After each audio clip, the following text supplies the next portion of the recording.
¿Alguna vez te has preguntado cómo caen los grandes imperios? No siempre es por un enemigo externo. A veces, la destrucción viene desde adentro. Hoy vamos a viajar a la antigua Grecia, a una época en que dos superpotencias, Atenas y Esparta, dominaban el mundo conocido. Eran como el día y la noche. Atenas, la cuna de la democracia, el arte y la filosofía, con una flota naval que no tenía rival. Y Esparta, una sociedad militarizada, disciplinada hasta el extremo, cuyo ejército de hópletas era el más temido en tierra. Durante un tiempo, lograron convivir, incluso se aliaron para derrotar al poderoso imperio persa, pero la paz nunca dura para siempre, ¿verdad? La desconfianza, la envidia y la ambición empezaron a envenenar su relación. Atenas construyó un imperio marítimo, la Liga de Dilos, que muchos veían más como una tiranía que como una alianza. Esparta, por su parte, lideraba la Liga del Peloponeso, una coalición de ciudades que temían el creciente poder ateniense. La tensión era insoportable y solo faltaba una chispa para que todo estallara. Esa chispa llegó y desató una guerra que duraría casi 30 años.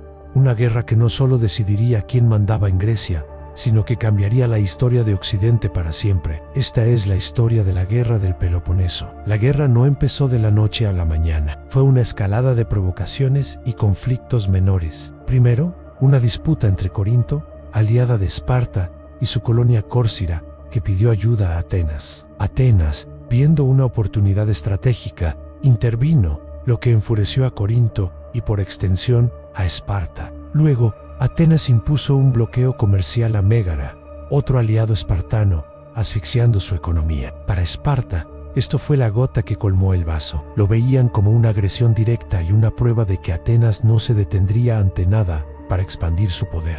Las negociaciones finales fueron un fracaso. Esparta exigió que Atenas levantara el bloqueo y disolviera su imperio. Atenas, liderada por el carismático y brillante Pericles, se negó en rotundo. Pericles creía que ceder a las demandas espartanas solo mostraría debilidad y los invitaría a exigir más. La guerra era inevitable. La estrategia inicial de cada bando reflejaba sus fortalezas. Pericles sabía que no podían vencer a los espartanos en una batalla terrestre. Su plan era defensivo y naval. Ordenó a toda la población del Ática, la región que rodeaba a Atenas, que se refugiara dentro de las murallas de la ciudad. Los famosos muros largos que conectaban Atenas con su puerto, el Pireo, mientras la gente estuviera a salvo. La poderosa flota ateniense podría atacar las costas del Peloponeso, cortar las líneas de suministro de Esparta y desgastar al enemigo poco a poco. Por su parte, Esparta, bajo el mando del rey Arquídamo, hizo lo que mejor sabía hacer: invadir el Ática con su formidable ejército, quemar las cosechas y destruir las granjas, intentando provocar a los atenienses para que salieran a luchar en campo abierto. El primer anno, el plan de Pericles, pareció funcionar. Los atenienses resistieron tras sus murallas, mientras su flota causaba estragos. Pero entonces ocurrió una catástrofe que nadie había previsto. En el segundo año de la guerra, con la ciudad abarrotada de gente viviendo en condiciones insalubres, se desató una plaga terrible en Atenas. No sabemos exactamente qué enfermedad fue, tal vez tifus o viruela, pero sus efectos fueron devastadores. La gente moría por miles, en las calles, en sus casas. La plaga no distinguía entre ricos y pobres, soldados y civiles.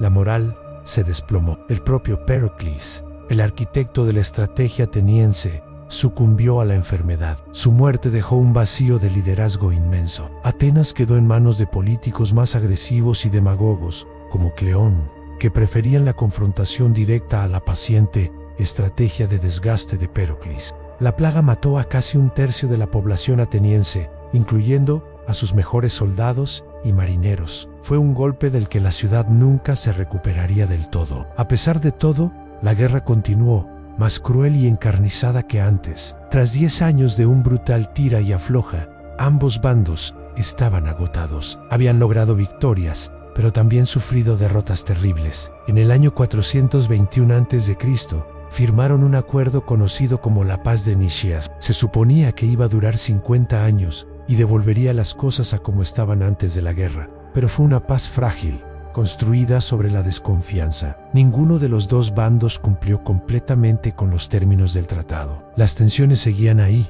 latentes, esperando una nueva excusa para volver a estallar. Y esa excusa no tardó en llegar. Quien rompió esta frágil tregua fue un personaje fascinante y controvertido en Alcibíades, Sabrino de Pericles. Alcibíades era brillante, carismático, increíblemente rico y atractivo, pero también era arrogante, egoísta y sin escrúpulos. Convenció a los atenienses de embarcarse en una aventura militar que sería su mayor error. Alcibíades propuso una expedición a Sicilia, una isla rica y estratégica, con la idea de conquistar la poderosa ciudad de Siracusa aliada de Esparta. El plan era audaz, quizás demasiado. Prometió a los atenienses riquezas, gloria y una victoria decisiva que pondría a Esparta de rodillas. La asamblea, seducida por sus palabras, aprobó la expedición y reunió la flota más grande y costosa que Atenas jamás había visto. Era una apuesta de todo o nada. Pero justo antes de que la flota zarpara, ocurrió un escándalo. Unas estatuas religiosas en Atenas fueron mutiladas y Alcibíades fue acusado del sacrilegio. En lugar de enfrentar el juicio, huyó, y a donde creen que fue, a Esparta. Traicionó a su propia ciudad y le dio a los espartanos información vital, incluyendo el consejo de fortificar un puesto en el Ática y, lo más importante, de enviar ayuda a Siracusa para resistir el asedio ateniense.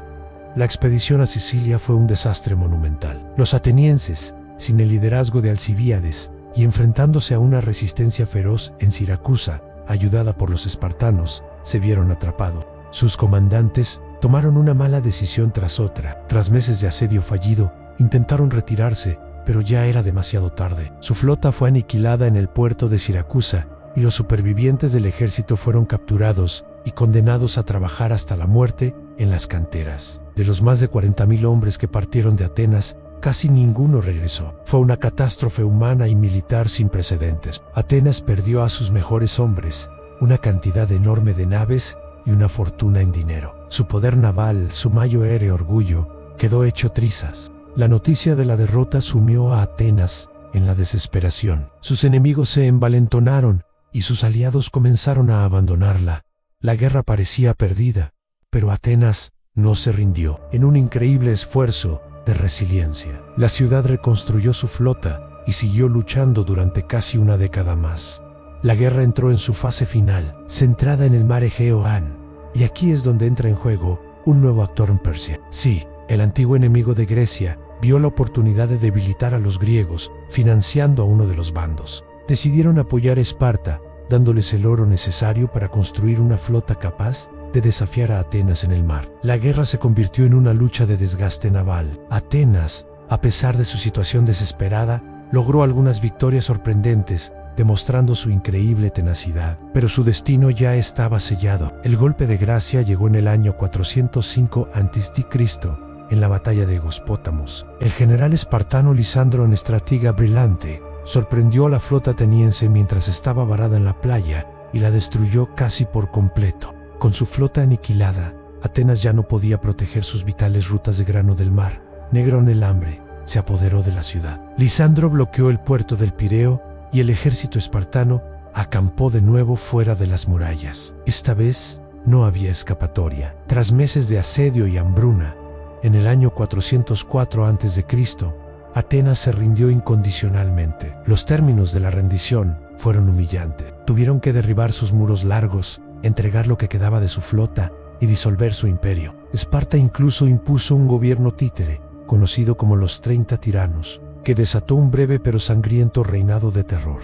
La edad de oro de Atenas había terminado. La guerra del Peloponeso dejó a toda Grecia devastada y debilitada. Esparta disfrutó de su victoria, pero su hegemonía fue corta. Las constantes guerras internas habían agotado a las ciudades-estado griegas, dejándolas vulnerables. Unas décadas más tarde, un nuevo poder surgiría en el norte, Macedonia, liderado por Filipo II y su hijo, Alejandro Magno, quienes no tendrían problemas en conquistar una Grecia dividida y exhausta. La guerra del Peloponeso es mucho más que una simple historia de batallas. Es una lección intemporal sobre cómo la arrogancia, la desconfianza y la ambición desmedida pueden llevar a la autodestrucción. Nos muestra cómo la democracia puede ser frágil y vulnerable a la demagogia, y cómo en la guerra, a menudo, no hay verdaderos ganadores. Atenas y Esparta, en su lucha por el poder, terminaron destruyéndose mutuamente y arrastrando a todo el mundo griego con ellas. Es una tragedia griega en la escala más grande posible,